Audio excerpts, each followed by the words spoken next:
Coming up on Cannabis Coast to Coast News this week, more prohibitionist bills in the U.S. Senate. This one would permanently keep the cannabis industry from ever getting the same business tax benefits as any other industry.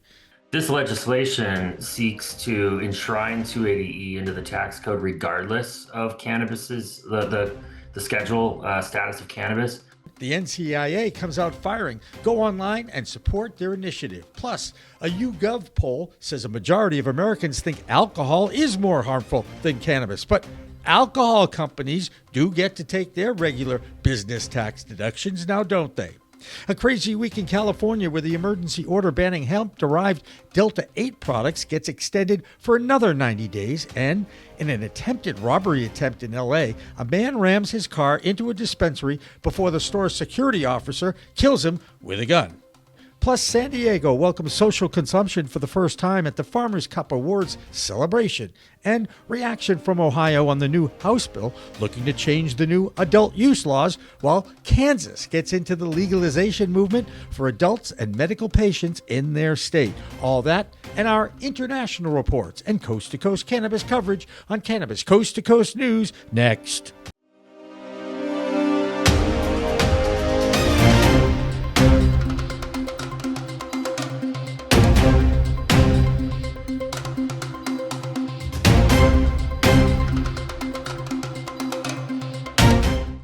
Hi everyone, and welcome to Cannabis Coast to Coast News without Alaina Pinto this week. She's on assignment in Vermont, but we'll be back next week, I promise. In the meantime, I'm PCM TV founder and executive producer of this news show, Jimmy Young, filling in for Alaina as best I can.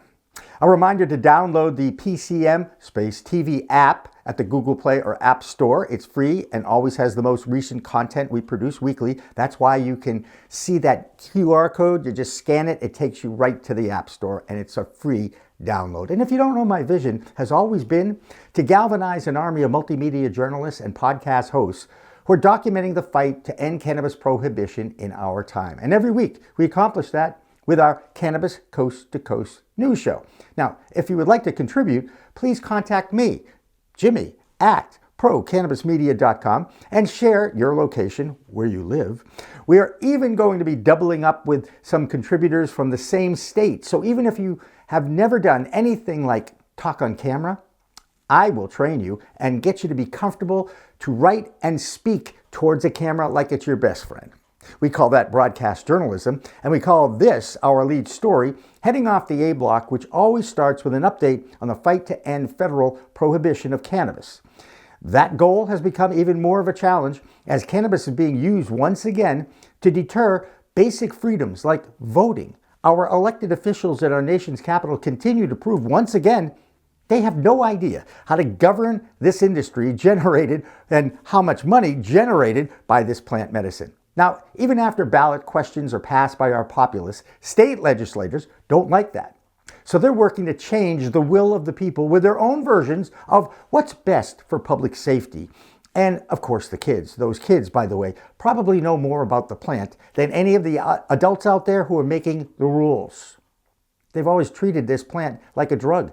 It's like an evil weed to them. Because after all, that's how our government has treated it since early in the 20th century. Now some of our elected officials are testing the will of the cannabis advocates by trying to stop the power of the ballot question in our so-called free republic. Legislation was introduced this week that would permanently keep the industry from ever being treated with the same rights as any other business when it comes to taking basic business expenses as tax deductions. It's called the 280E clause of the tax code, and it's the target here. And it was one of the reasons that the industry was excited that the previous administration was trying to move it off Schedule 1 of the Controlled Substances Act to Schedule 3. And of course, our DEA has been operating with this since 1971 under the same rules, and many times I've asked in our public forums to redefine the Controlled Substances Act based on what we know now about opioids, fentanyl, meth, ecstasy, and even cocaine that's listed as a Schedule 2 drug. It's not the fact that cannabis is now decriminalized in 41 states in the U.S., or that it has helped thousands, if not millions of people with a variety of medical diagnoses. No. It's basically burying some of the basic principles of the Constitution, like not allowing ballot questions passed by the people to become law. I talked about that this week with a new partner on a new podcast we are launching next month with the executive director of the NCIA, Aaron Smith. It's called the NCIA's Voice of Cannabis. Joining us now is Aaron Smith, the executive director of the National Cannabis Industry Association, the NCIA. Aaron, thank you so much for joining us on short notice. I appreciate that. Always. Thanks for having me, Jimmy. So I wake up this morning, I open my email, there's a directive from the NCIA basically telling the world that there are a group of people in the House that are looking to keep the cannabis industry not allowed to do any regular business write-offs, which is that 280E clause. Aaron, who is involved here? How did this get to this point? Yeah, so right now, right now 280E is affecting the industry already when the cannabis businesses can't take their deductions, but there's a movement underway to reschedule cannabis at the DEA, and moving cannabis from Schedule 1 to Schedule 3 would actually end the burden of 280E for the industry. This legislation seeks to enshrine 280E into the tax code regardless of cannabis's the schedule status of cannabis. And to answer your question, that the big proponent of this on the House side is Jody Arrington. He's a congressman from Texas, and the concern is that this is a person who's in a position of power. He's the chair of the House Ways and Means Committee, and we really need to make sure that he understands this would not be a good move politically or for the country. I just don't get it. It to me, it's such a basic injustice to any business, but because it's cannabis, they're making it an exception for it, and I just don't think it's right. That being said, what we're seeing a trend in the whole country right now is a movement back towards prohibition, a movement to keep cannabis at Schedule 1 and not let it move off that most, nasty list, if you will. But I'm also seeing governors of states trying to increase taxes on cannabis industry in their state in order to make up for budget shortfalls. This is the opposite of what's been going on for years now, and for those who are pro cannabis, I'm guessing they're pretty scared. Yeah, I mean it's not a good situation to be in, where you've got the industry so overtaxed that it cannot effectively supplant the criminal market, and that's what voters go to the polls consistently, make marijuana legal because they want to see a regulated market. They don't want to see cannabis sold in the streets, in the schools, in the parks. They want it behind a regulated counter. And overtaxation drives consumers back into the unregulated market where the product's not tested, where there's no taxes being paid. And so it's really, really important that our allies, as well as those the general public, understand that there needs to be a balance in the taxation level so that the industry can thrive and replace the criminal market. How about just survive? Forget thrive. The first step to me, Right. and if you look at history, if you look at all the 24 legal states, most of them had decriminalized or had medical programs in place before they went back to the ballot and allowed the populace to decide whether to legalize it for adults.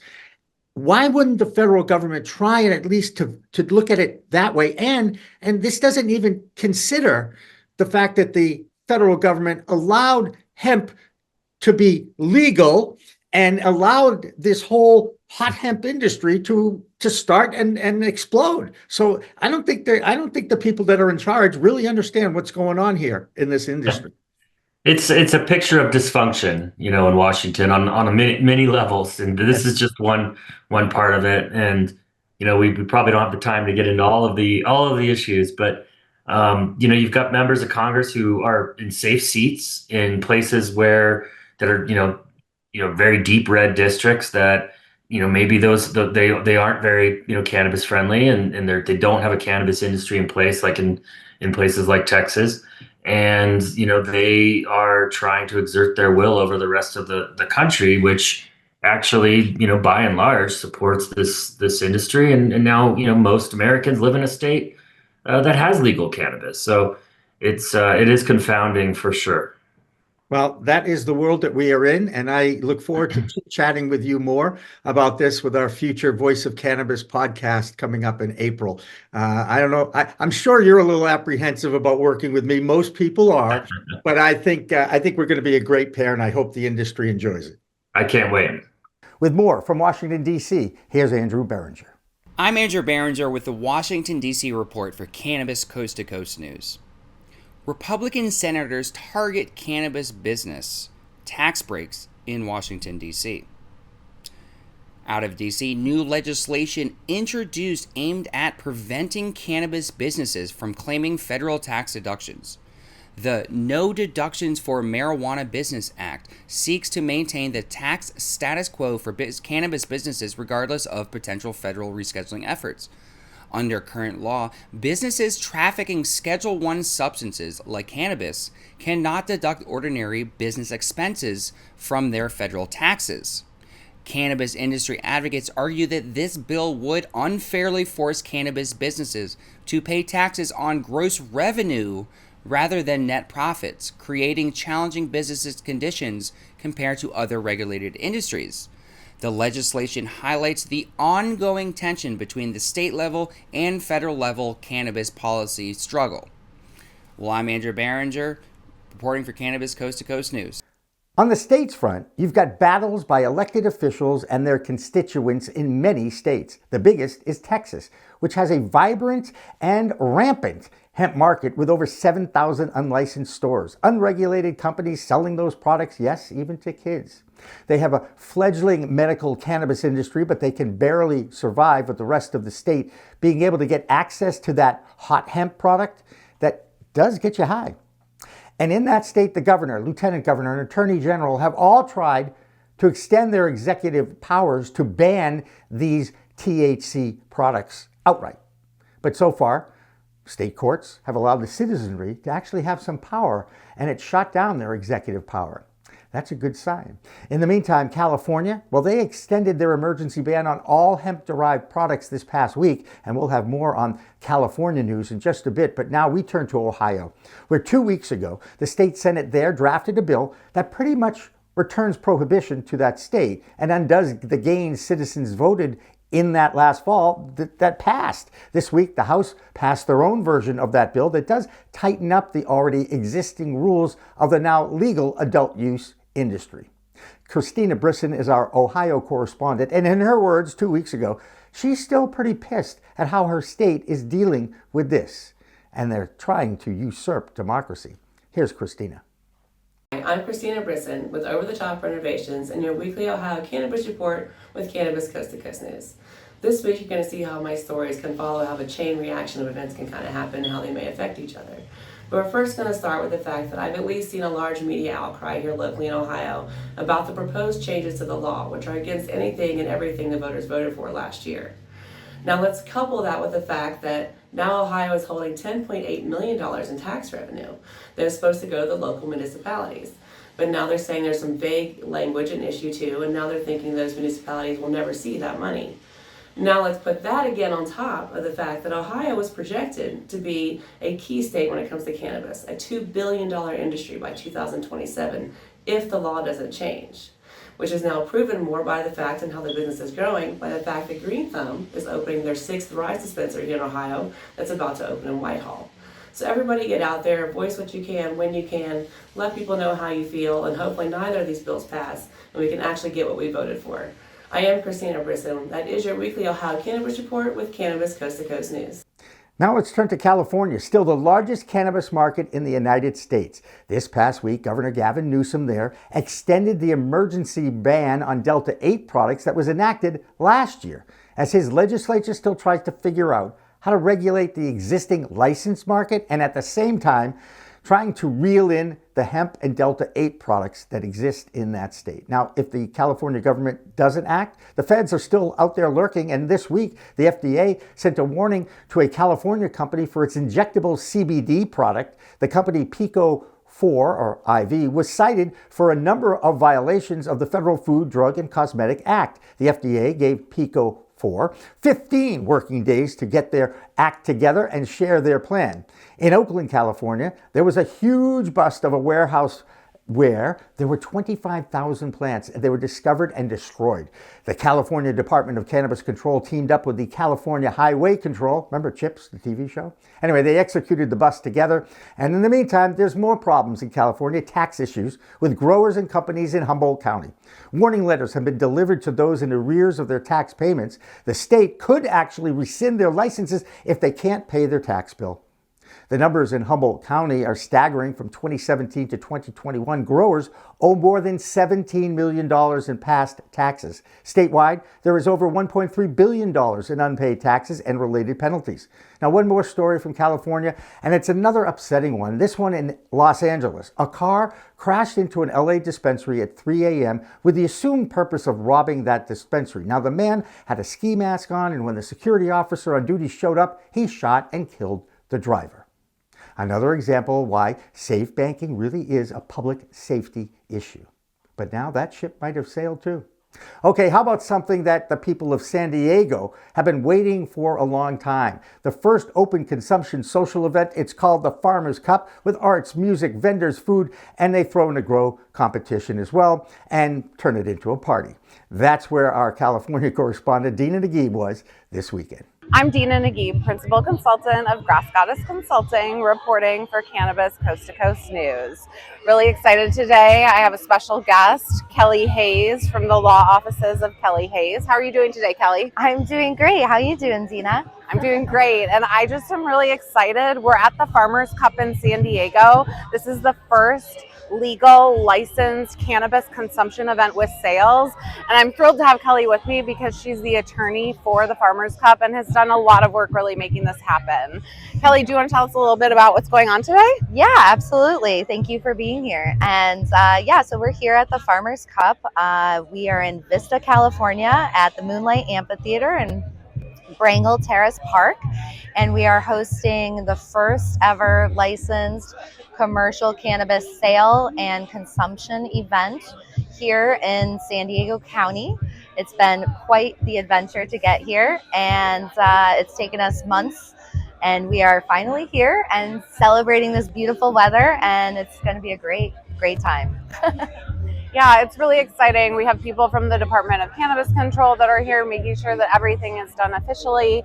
I've been a judge for the Farmers Cup for a number of years, and there is a competition that's associated with this. So we'll have an award ceremony. There's also a great music lineup. Yes. Yeah. Yes, there's a lot going on today. And we have awards that will be given out today for all of the Farmers Cup winners from the different brands that entered the Farmers Cup last winter. So it's just going to be a fun packed all day event until 10 o'clock tonight. All day, absolutely. Well, I just want to say thank you, Kelly, for everything that you've done to make this happen. It's a huge accomplishment, and I really appreciate it. Awesome. Thank you, Dina. No, thank you for being here. I'm so glad that we were able to make this happen, and thank you to the Farmers Cup for, being able to put this on, and the city and the state for helping us out and being compliant. So thank you. That's it. I'm Dina for Cannabis Coast to Coast News. Glad they're celebrating in San Diego, because now that city has to deal with another increase in taxes starting May 1st for all retail transactions. That raise could generate another $3.97 million in taxes for that city. And now we're on to the left coast. We're over there now. Let's check in with Oregon with Marianne Cursetjee from Alibi. I'm Marianne from Alibi with the Oregon Cannabis Report for Cannabis Coast to Coast News. The Oregon scandal from 2 years ago that resulted in Oregon Secretary of State Fagan's resignation is still causing ripples. As reported then, Oregon dispensary chain Lamoda hired Shamia Fagan as a consultant while owing millions in unpaid taxes. The Secretary of State had published a report on the cannabis industry with recommendations around modernizing and updating the cannabis industry framework in Oregon. This week, the new Secretary of State, Tobias Reed, pulled the report from the state's website and has removed it entirely. His reasoning was that it was tainted due to the relationship between Lamoda and Fagan. And finally, the reports of robberies and burglaries are sending ripples through the industry. Many licensees are frustrated with law enforcement's lack of urgency in responding to break-ins, investigating, and prosecuting the perpetrators. With all of the other challenges in the industry, it would be nice to feel that law enforcement will support the cannabis industry. But sadly, that's not the experience of many. That's the Oregon Cannabis Report. I'm Marianne with Alibi for Cannabis Coast to Coast News. Well, that'll do it for the A Block, or first section of this week's Cannabis Coast to Coast News. We've still got another 7 state reports coming your way. But next up, we go international with Ben Stevens in Europe and Debbie Facey in Canada. Cannabis Coast to Coast continues after this, and later on, we'll have a preview of NECAN, the New England Cannabis Convention, with the head of that convention, Mark Shepard. Don't go away. Honestly, if you're looking for capital now for a plant-touching business in New England, you're getting in that race pretty late. Ready to take your craft to the next level? Imagine faster extractions, purer products, and more profits. Sounds good, right? At Pure 5 Extraction, we've revolutionized cannabis extraction with our game-changing technology. No solvents, no heat, just the cleanest, most natural process on the market. Whether you're a boutique grower or a large-scale operation, Pure 5 has the tools to elevate your business worldwide. Visit pure5extraction.com today. Pure 5 Extraction, because your plants deserve the best. In Willow Creek, Rory, renowned for birdwatching, embraced nature's elegance. Preparing for his woodland sojourn, he used Grape Focus THC Mist from Yellow Labs. Each spritz honed his senses, capturing avian beauty. Immersed in the forest symphony, Rory's lens froze vibrant moments. Emerging at twilight, gratitude filled him for the mist's clarity. Recalling, find Yellow Labs near you. Rory ordered more of his mist from